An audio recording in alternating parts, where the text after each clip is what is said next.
What's going on, guys? Today I'm trying out a video a few of you suggested, and that's finding out how good a six-man team in the NHL can be. I figured for this one we'll use the Tampa Bay Lightning, as they are the best team in the NHL. If you go through, they're the highest rated at 90 overall, as though they actually would have like the 6 best players to use of any team. I figured for this we'll just pretend like after getting swept in the first round last year by the Blue Jackets, after having a record-breaking regular season, or I think it tied the record, the Tampa Bay Lightning were like, you know what, we gotta try something new. So what they decided was just use their 6 best players on every single line and see what happens. So that's what we're going to do here, guys. Basically, not only the goalie, but every skater is going to be playing 60 minutes on this team. Looking at the first forward line here, you got Braden Point there on the left wing, 89 overall, medium elite. Stamkos in the center, 90 overall, also elite potential. I think he's actually got like low franchise or something. And I have him at the center position because he does have a bit higher faceoffs there, 82. Points are 79. And then right wing, of course, Nikita Kucherov, the best right winger in the game, one of the best forwards in the game, low franchise potential, 92 overall. And I've actually switched up them on every single forward line just to mix it up in case maybe Kucherov does play a bit better on the left side.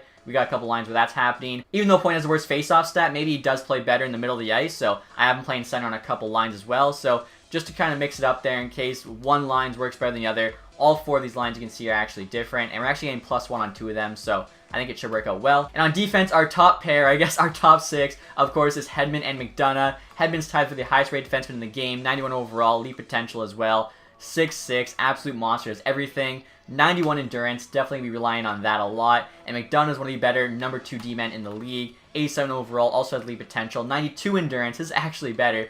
Didn't even realize that. Forgot to look at the endurance too for Point, Stammer, and Kucherov because it's going to be really important for this team.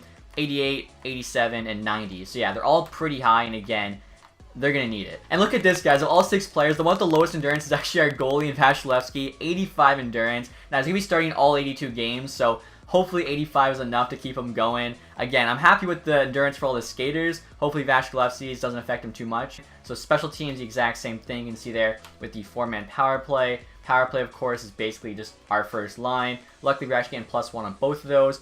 Penalty kill there again, the exact same thing. Now, I don't actually have Kucherov on the penalty kills, so hopefully he can regain a bit of endurance because I'm sure all these guys are going to be quite tired. 3-man penalty kill is also not on. Also, guys, you'll notice our 3-man penalty kill has a -1 and a -2 for chemistry. Unfortunately, with the 5 skaters we have, there's just no other way to do it, so hopefully it doesn't hurt us too much. And looking at the extra lines, again, it's all the same dudes. I made sure even for like 4-on-4 lines, we didn't have any, other players somehow sneaking in. You can see 3-on-3 there. It's just a variation. I think McDonough's only on 1. So McDonough will probably be playing the least of everybody. And either or probably Hedman, Stamkos, or Point will be on the ice the most. Now, extra attacker is the only place where someone that's not in our starting lineup could get on the ice, as Kucherov and Stamkos are both already going to be on the ice when we throw in an extra attacker. So somebody random is going to be coming over the boards if we're down 1 and the coach decides to pull the goalie. But other than that, it's just going to be those 6 guys. And speaking of goalies, Vasilevsky, of course, is our starter. Got to make sure that we turn off auto-rotate goalies. That way McElhinney's not getting in there. Scratch, no players, no lines.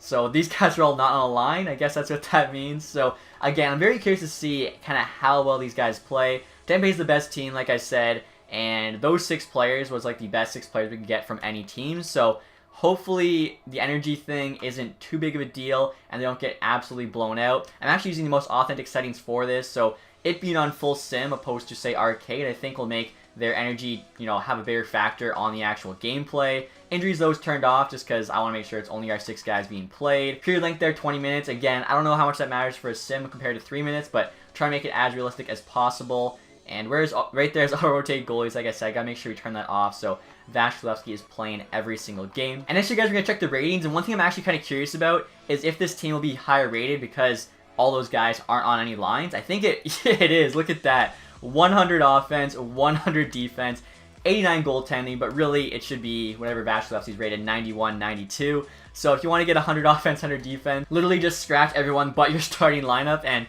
that should get it done for you. So I'm very curious to see what happens here, because if it is good results and these guys, play well, then I think even if you're doing a franchise or something, maybe running a team like Edmonton, it would make sense to play McDavid not only the first line, but maybe also you double shift him, say, on the 4th line, where it's not too many extra minutes, but decent enough. He's getting a bit more points for you, just making your 4th line better.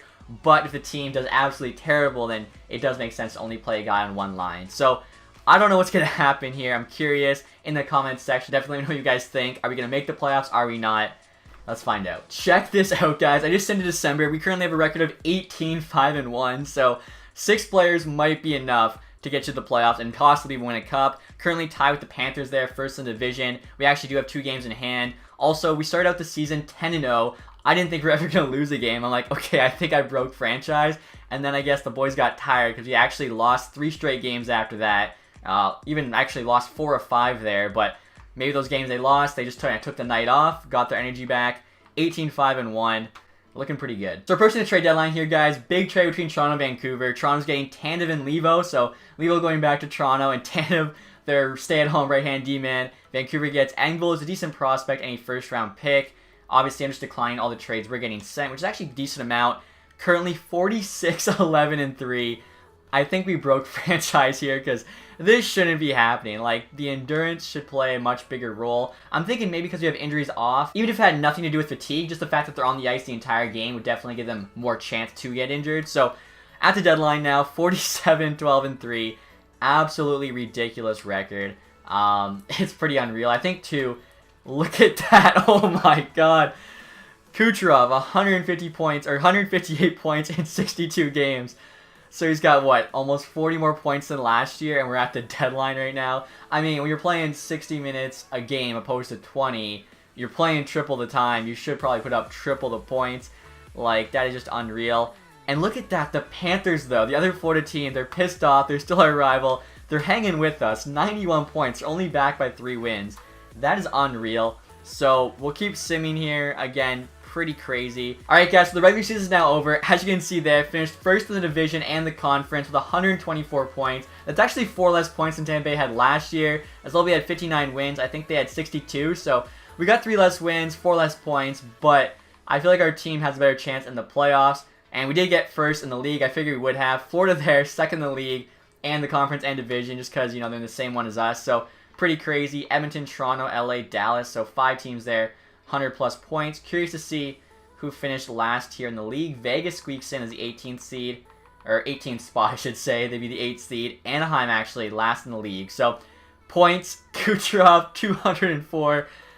That is unreal. Like, what he put up, 125 last year, 204 points.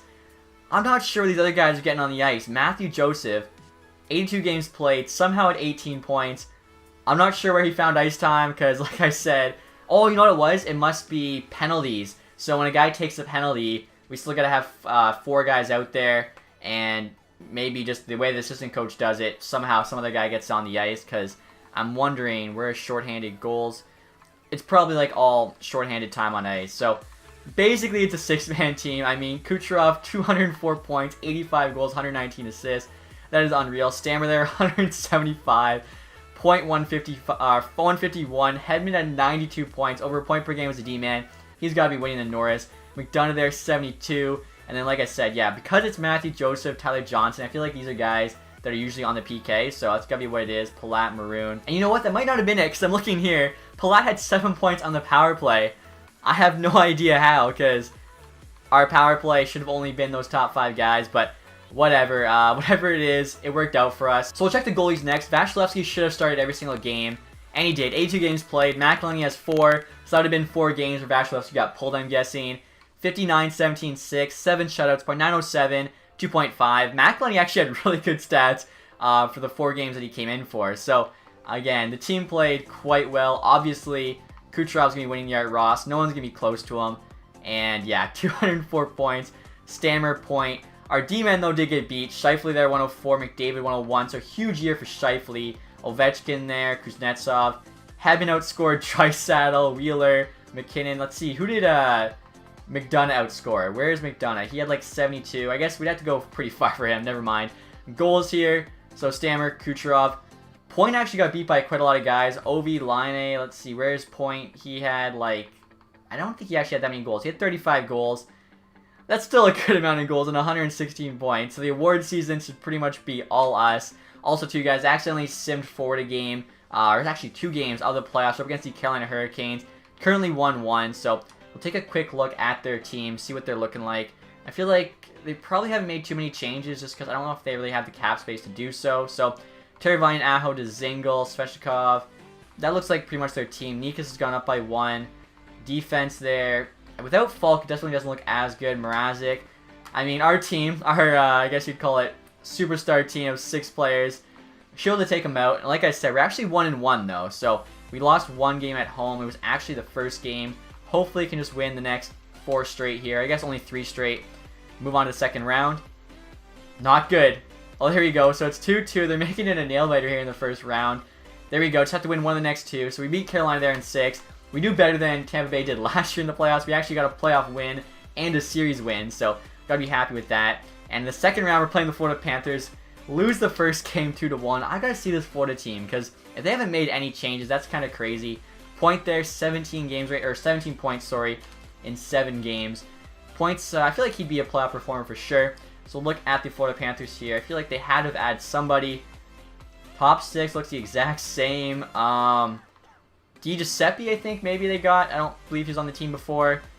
Other than that, the exact same defense. Bobrovsky there in goal. I think they actually had the worst backup in the game in Montembeault, 70 overall. Definitely feel like he should be boosted to at least 74 or something, so it's not too bad. But here we go, 2 best teams in the league. This is literally the matchup. If we beat Florida, we should win the Stanley Cup, and if not, we should be losing to the eventual Stanley Cup winner in the Panthers. So here we go, Battle of Florida. What? Oh, do I sim to the wrong day? Let's go. Game 2. Lose an OT. Are you kidding me? Wow, look at that. So we made it through the first round, then we got swept by the Panthers in the second round. So we just basically pushed our fate 1 series further.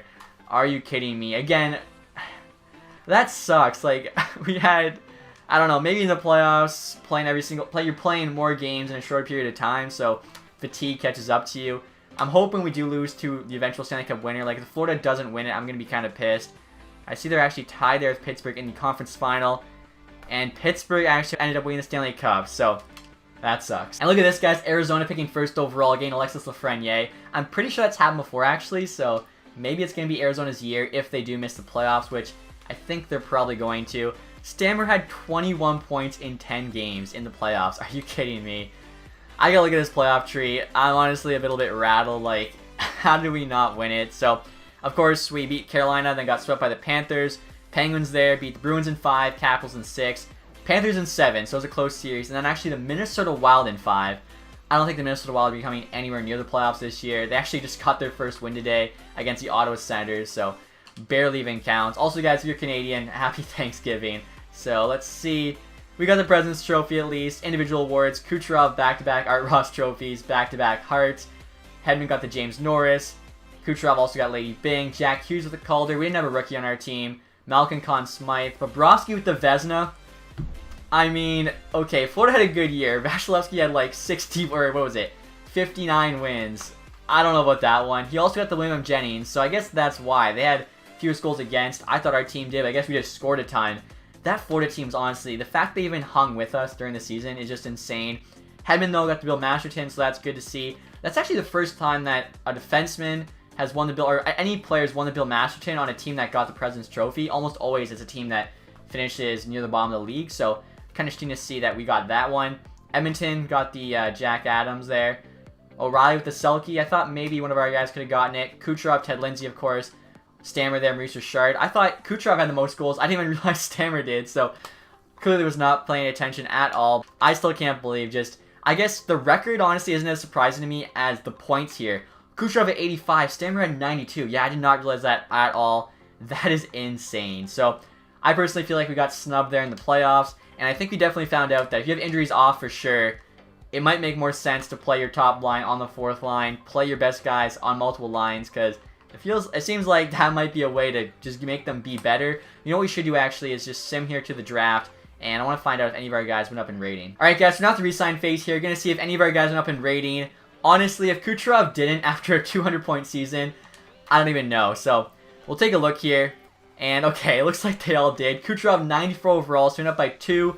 Hedman 93, he also went up by 2. Same with Stammer there, now 92. Point also went up by 2 at 91. I thought he actually might have grown more because he was the only one that was still young enough. He had the potential. McDonough actually went up by 3, now at 90. So, I mean, he put up 72 points as a D-man. Pretty insane. Vasilevsky, he might be the only one that actually didn't grow. And he didn't. He stayed at 91. So that is kind of interesting because he had a really good year as well. And like Point, he was still under 26 with the potential. But I don't know, guys. That was pretty cool, honestly. Again, I think we might have figured out a way to kind of break the sim here, get an edge on the computer. Just play your best guys on both the first and fourth line at the minimum, and you'll probably be scoring more and hopefully having better sims. So that's it for guys for this video. Hopefully you enjoyed it. If you did, leave that thumbs up. If you haven't subscribed yet, please do that. And as always guys, thank you so much for watching. Have a nice day. Goodbye.